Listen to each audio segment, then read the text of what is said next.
This content was adopted from Open English at SLCC by Jason Roberts. Students, you are here because you've probably been assigned a peer review to do.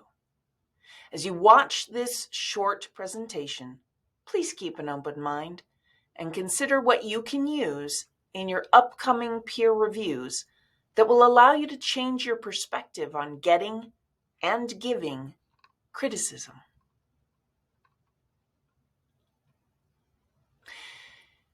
You need to do a peer review. Why, you might ask?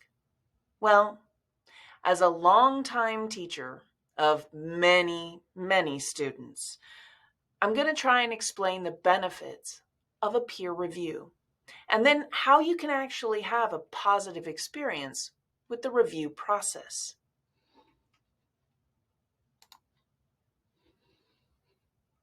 First, you can see other students' work and how they interpreted the assignment. This can be helpful because you can see things that maybe you weren't thinking about, which helps you to change your paper for the better. Or you can see things that weren't quite what you think that the teacher wanted, which helps you to avoid pitfalls.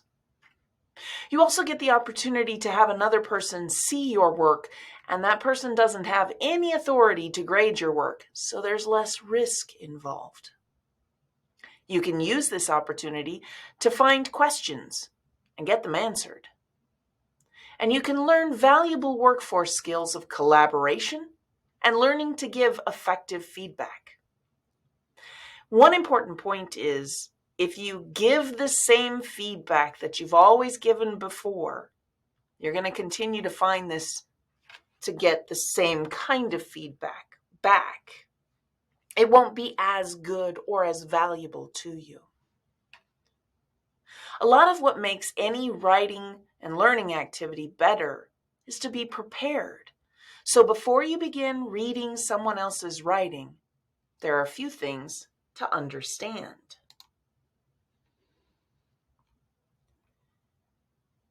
A peer is a person in the same position.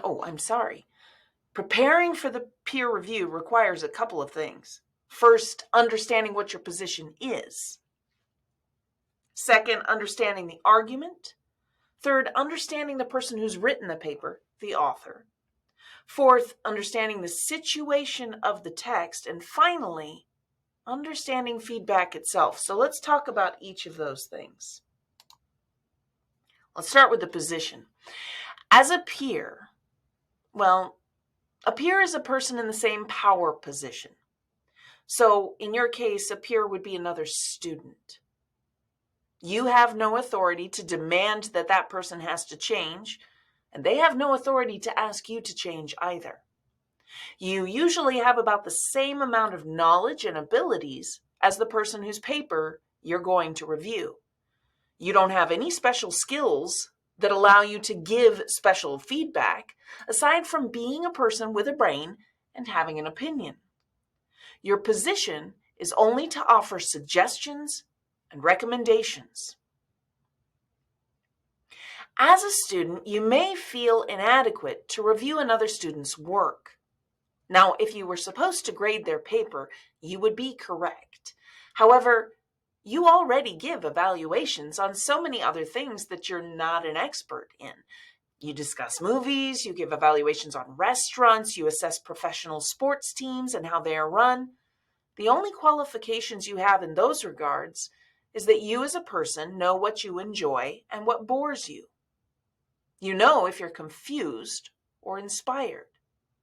When you're reading another student's paper, these are the things you are looking for. You're not grading them on if they did the assignment, but you're looking at what they produced and whether it works for you as an audience member.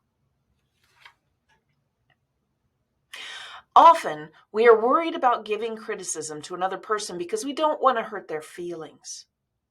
Imagine then that your friend is about to give a speech to a large audience, and they ask you how they look. Imagine that they have missed a button when they were buttoning their shirt, or their hair is out of place, or their zipper is down. What kind of friend would not tell them that they need to fix their appearance? Now consider it from the writing perspective. They're going to be publishing their writing. It's going to a teacher to be graded. Wouldn't you want to give that person all of the advice that you could so that they would be as successful as possible?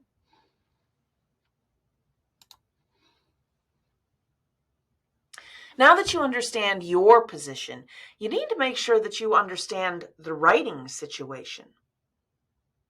First, what are the absolute requirements for the writing assignment? You should have them in front of you while you are reviewing the paper. And if you don't understand them yourself, make sure that you take this opportunity to ask questions of the instructor. Besides understanding the specific requirements, you should have an idea of why the teacher is giving this assignment. What is the purpose of the writing, and what is the instructor hoping for as a result? For example, is this piece supposed to be creative or informative? Finally, what is the assignment trying to teach? If you know the purpose of the writing assignment, you can give better feedback by helping your peer in their writing development. It happens often that we write to the requirements, but we miss the point of the writing. This is your chance to help them to get to that point.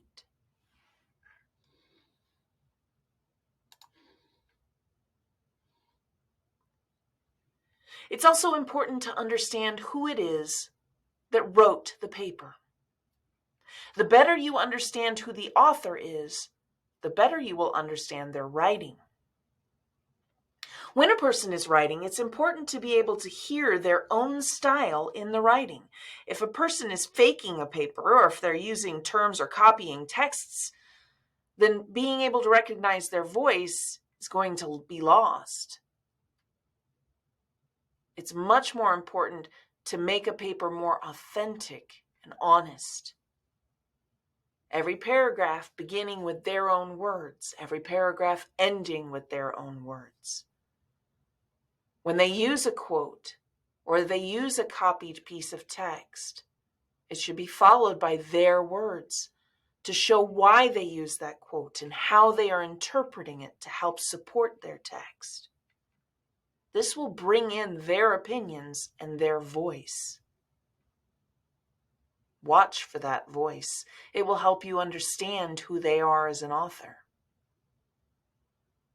Recognize what drives the author. It's important as you give feedback to give it in a way that will be well received. If the person is just looking for some key points, then too much feedback can be overwhelming. But if they're lost and you don't give directions, they'll be frustrated as well.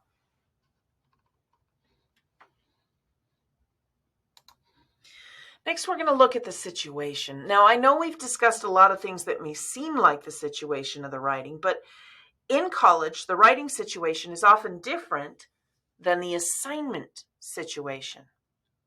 The student is writing to the teacher about a subject that they generally don't care about in order to get a good grade. But the writing may be to write an opinion letter to a congressman on a recent law that was passed. Because college often puts us in hypothetical situations, it's important that you understand your peers' writing situation. What is the context that is being set? Who are they supposed to be writing to?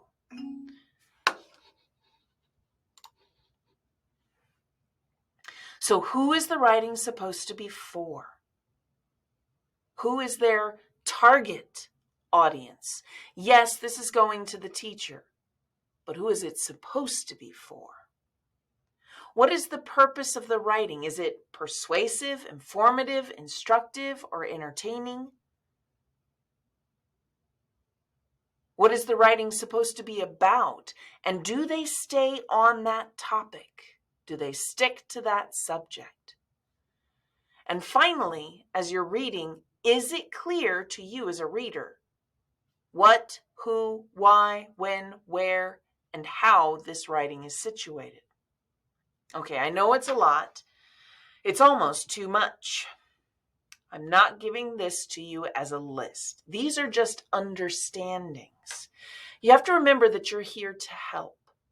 You can only give what you see, but if you realize how helpful you can be to your peer, you'll be prepared to make a very positive impact on their writing. Now that you have your own position firmly in your mind, you can read the paper. Make sure that you have a place to write down ideas. If you can write on their paper or give online feedback, that's going to be wonderful. If you're in a discussion board, that's going to be wonderful. But anytime you have an idea as you are reading their paper, it's time to share a thought. If you don't write it down, you will forget it. If you don't write it down, even if you're telling them about it, it will be forgotten. Write down your suggestions. Write down your ideas.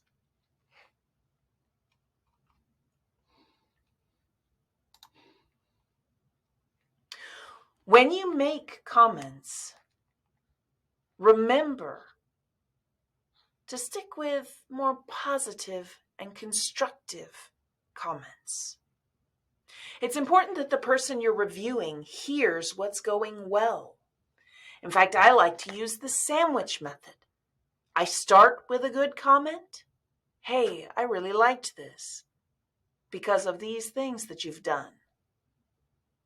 Then I might give my constructive criticism, suggestions on things that they need to improve, and then I end with another positive comment. Discuss parts specifically that you liked, considering the purpose of the paper, what informed, instructed, persuaded, or entertained you as the reader in the text. Use because whenever you give a positive comment. I liked the introduction because. I liked your conclusion because.